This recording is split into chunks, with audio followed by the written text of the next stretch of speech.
चांदनी चौक को हम अगर पर्सनली देखें तो हम ज़्यादातर एक मार्केट, फूड मार्केट और शॉपिंग के तौर पर देखते हैं, लेकिन जो चांदनी चौक है वो हिस्ट्री और बदलते दौर से काफ़ी उसने चेंजेस देखे हैं और काफ़ी दौरों से वो गुजरा है। तो उसी कहानी को, उसी चेंज को, उस बदलते दौर को समझने के लिए हमारे साथ दिल्ली यूनिवर्सिटी के हिस्ट्री डिपार्टमेंट के प्रोफेसर विपुल सिंह जी हैं, जो हमें चांदनी चौक की जो बदलती कहानी है, किन दौरों से चांदनी चौक गुजरा है, उसके बारे में बताएंगे। चांदनी चौक दरअसल शाहजहांबाद जो बना था वो शाहजहां की एक नई राजधानी थी। जब आगरा से दिल्ली राजधानी शिफ्ट की गई थी मुग़ल सम्राट के द्वारा, तो उस समय चांदनी चौक का निर्माण हुआ था।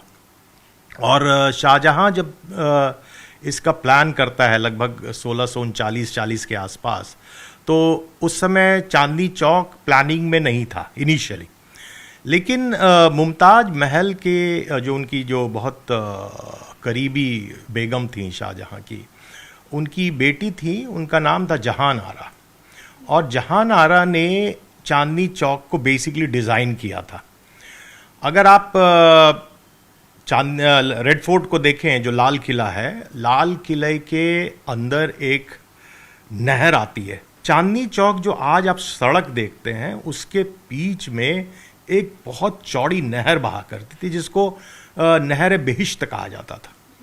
और वही जो चांदनी चौक की खूबसूरती थी, दोनों तरफ उसके बाज़ार था, मार्केट बना हुआ था, और चांदनी चौक के बीच में एक बहुत बड़ा सा पानी का कुंड था। वहीं पर बेसिकली चांद की रोशनी पड़ा करती थी, और इसीलिए उसका नाम चांदनी चौक पड़ा था।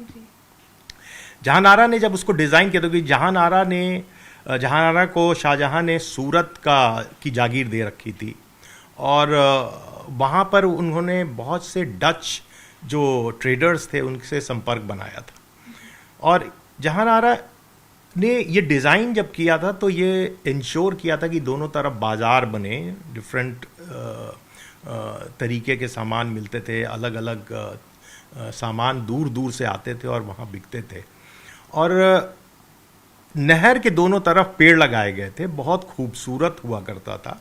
और वो जो खूबसूरती है, कई से यूरोपियन ट्रैवलर्स जो आए हैं, ट्रेवेनियर आए या बर्नियर आए, उन लोगों ने भी इसको एक्सप्लेन किया है कि इसकी जो ब्यूटी थी वो अद्भुत थी, वैसा कहीं दिखता नहीं था। तो ये चांदनी चौक थी जिसका हिस्टोरिकल सिग्निफिकेंस है।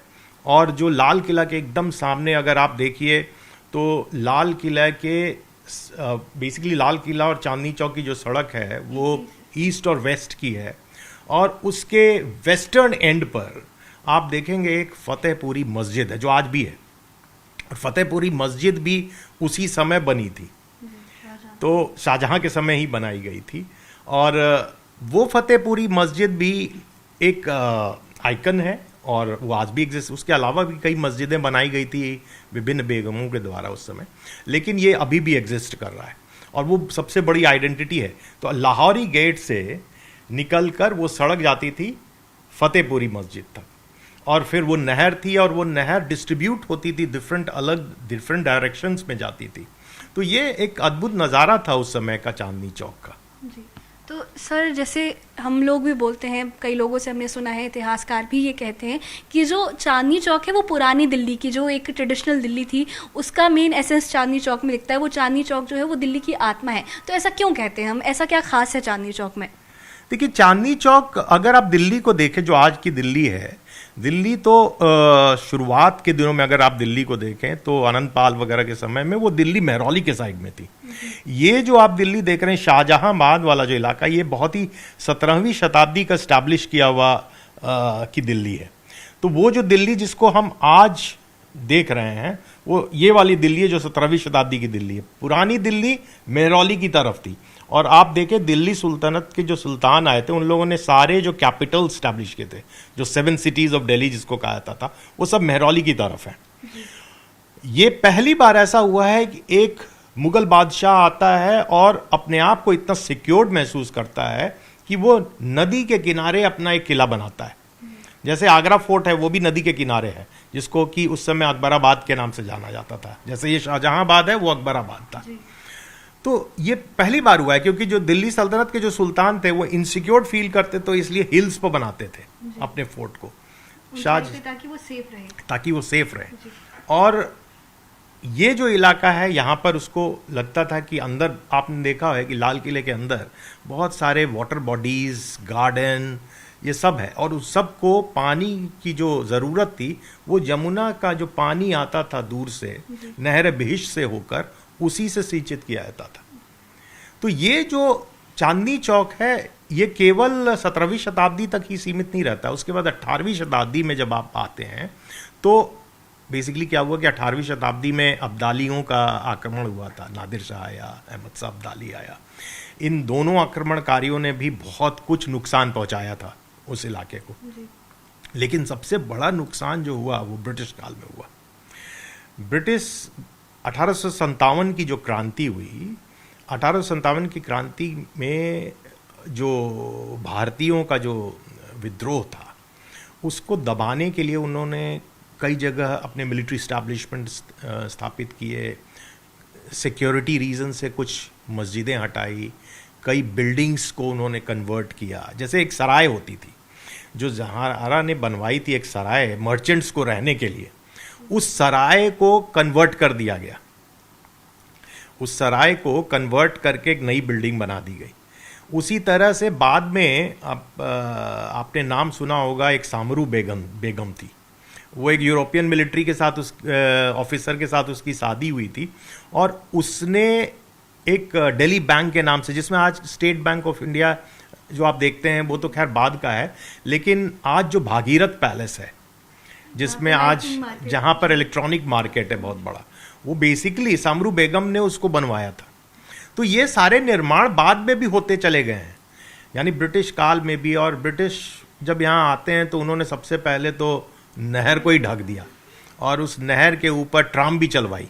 20वीं शताब्दी के शुरुआत में जब दिल्ली में उन्होंने राजधानी कलकत्ता से दिल्ली स्थापित की ब्रिटिश क्राउन ने, तो रेलवे लाइन तो कंस्ट्रक्ट हुई थी, वो 19वीं शताब्दी में ही हो चुकी थी, लेकिन ट्राम की शुरुआत 1908 के आसपास इसी ट्रैक पर हुई।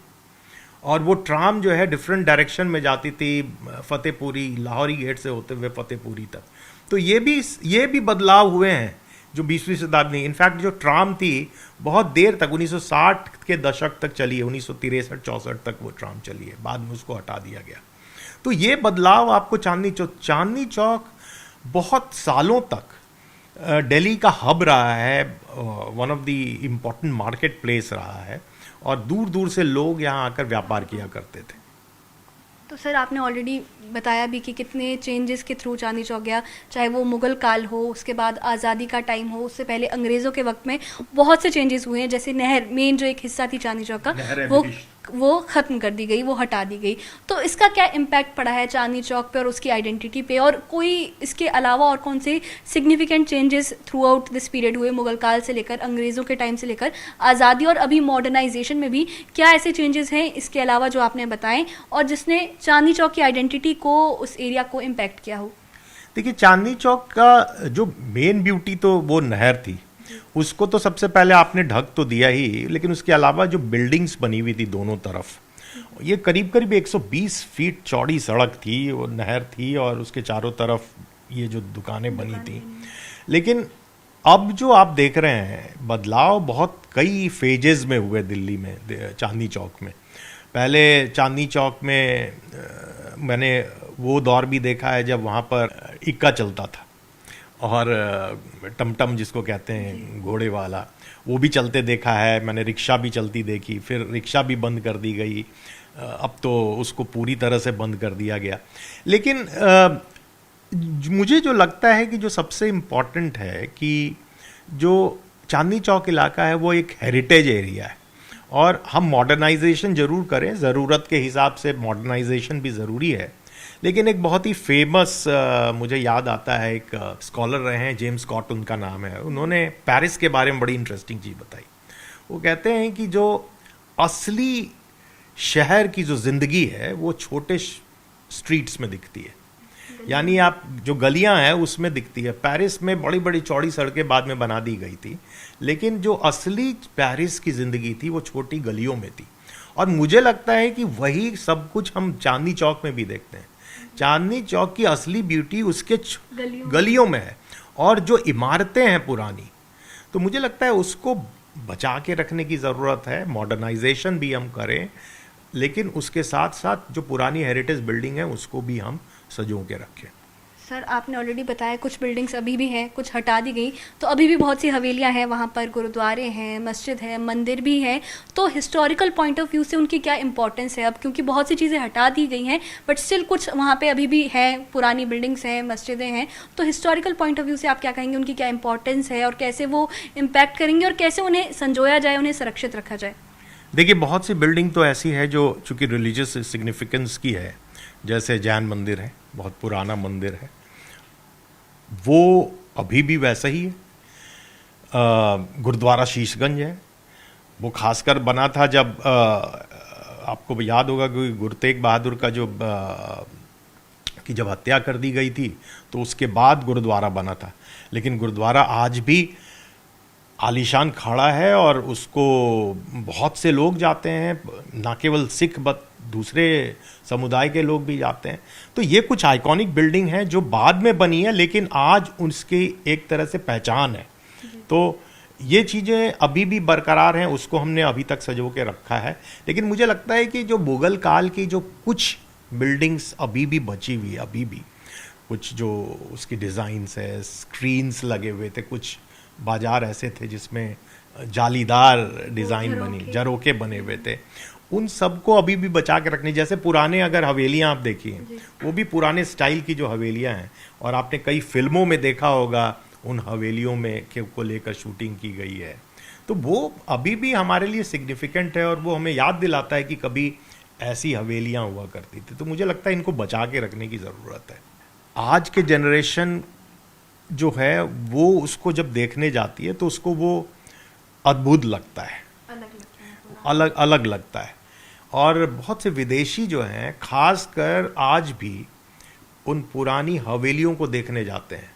चांदनी चौक के जो ईटरीज हैं, अगर आप जाके देखिए तो आज भी फेमस है। आज भी हाँ, यंग जनरेशन जेनजी जो है वहाँ पर स्ट्रीट फूड खाने के लिए जाती है ना। तो वो जो वहाँ की पहचान है, मुझे लगता है उसको साथ साथ बचा के अभी तक तो रखा गया है, और मुझे लगता है इसको बचा के रखने की ज़रूरत भी है। दिल्ली के किसी भी कोने में अगर आप फेमस स्ट्रीट फूड देखेंगे तो वो अपनी पहचान को बताने के लिए वो लिखता है कि चांदनी चौक की दुकान, जी, है ना, चांदनी चौक वाले पराठे वाले की दुकान। तो मुझे लगता है कि चांदनी चौक ने जो ये अपनी पहचान बनाई है वो अभी भी लोगों के जहन में है, और उसी को ओरिजिनल फॉर्म में बचा के रखना ये हमारा कर्तव्य है। तो अगर मैं सर आपसे पर्सनली पूछूं कि अगर आपको किसी को चांदनी चौक के बारे में बताना हो, एक कहानी से, एक इंसिडेंट से, एक जगह से, उसकी हिस्ट्री के बारे में बताना हो, तो आप क्या उसे कहानी बताएंगे? आप तो कोई एक इंसिडेंट या कोई एक कहानी या कोई एक जगह जो उसकी हिस्ट्री को, उसकी सिग्निफिकेंस को बताती हो, तो आपके अकॉर्डिंग वो क्या होगी? देखिए, वो सबसे अच्छी कहानी तो जहानारा बेगम की होगी, क्योंकि जहानारा बेगम ने ही उसको कंसीव किया था, उस आइडिया को कि चांदनी चौक होनी चाहिए, कैसे नहर के दोनों तरफ जो है बाजार होना चाहिए। तो मुझे लगता है कि अगर हम जहानारा बेगम को पढ़ें, और बहुत से इतिहासकारों ने इस पर लिखा भी है, तो अगर हम उनको पढ़ेंगे तो चांदनी चौक की कहानी आ जाएगी। तो मुझे लगता है जो सबसे इम्पॉर्टेंट पर्सनालिटी है चांदनी चौक से संबंधित वो है जहानारा बेगम, और उनको जानना ज़रूरी है। क्योंकि हमारे इतिहास में होता क्या है कि हम मेल जो डोमिनेंस है, यानी शाहजहां को पढ़ लेते हैं, औरंगज़ेब को पढ़ लेते हैं, लेकिन उनके घर की जो महिलाएं थीं उनको नहीं पढ़ते। उनका जो कंट्रीब्यूशन है इतिहास में उसको हम नहीं पढ़ते हैं। तो मुझे लगता है सबसे इम्पॉर्टेंट है कि हम जहानारा बेगम को पढ़ें, और उससे हमें चांदनी चौक का सिग्निफिकेंस पता चलेगा। बहुत बहुत शुक्रिया, आपने बहुत अच्छे तरीके से समअप किया कि जो चांदनी चौक है उसे जहांआरा बेगम ने बनाया था, तो वो ये भी दिखाता है कि मुगल दौर में भी महिलाओं ने किस तरीके से कंट्रीब्यूट किया एक जगह को बनाने में, बिल्ड करने में। जैसे हम आज बहुत प्राउडली कहते हैं कि हमारी राजधानी का एक बहुत अहम हिस्सा चांदनी चौक है, तो हमें बहुत कुछ जानने को मिला चांदनी चौक की हिस्ट्री के बारे में, उसकी सिग्निफिकेंस के बारे में। बहुत बहुत धन्यवाद हमसे बात करने के लिए और हमारे व्यूअर्स को बताने के लिए कि चांदनी चौक की हिस्ट्री कितनी इंपॉर्टेंट है और क्यों चांदनी चौक को दिल्ली की आत्मा कहा जाता है। बहुत बहुत शुक्रिया सर। तो हमने सर से जाना कि किस तरीके से चांदनी चौक की जो हिस्ट्री है वो किस तरीके से बना है चांदनी चौक, क्या उसकी सिग्निफिकेंस है, और साथ ही साथ कितना ज़रूरी है चांदनी चौक की उस एसेंस को, वो हिस्ट्री है जो उसकी बिल्डिंग्स है, आर्किटेक्चर है, वो जो संस्कृति को, पुरानी संस्कृति को, चाहे वो मुगलों का दौर हो, अंग्रेज़ों का वक्त हो या आज़ादी का दौर हो, जिस तरीके से चांदनी चौक ने उस सबको देखा है, उस दौर के साथ वो बदला है, आज भी वो वहाँ पे खड़ा है। अब चाहे उन बाज़ारों को हम बेशक शॉपिंग के लिए, खाने के लिए याद करते हो, लेकिन वहाँ पर दिल्ली का बहुत बड़ा और बहुत अहम इतिहास भी छुपा हुआ है, जिसे जानने की और जिसे संजोए रखने की हमें बहुत ज़्यादा ज़रूरत है।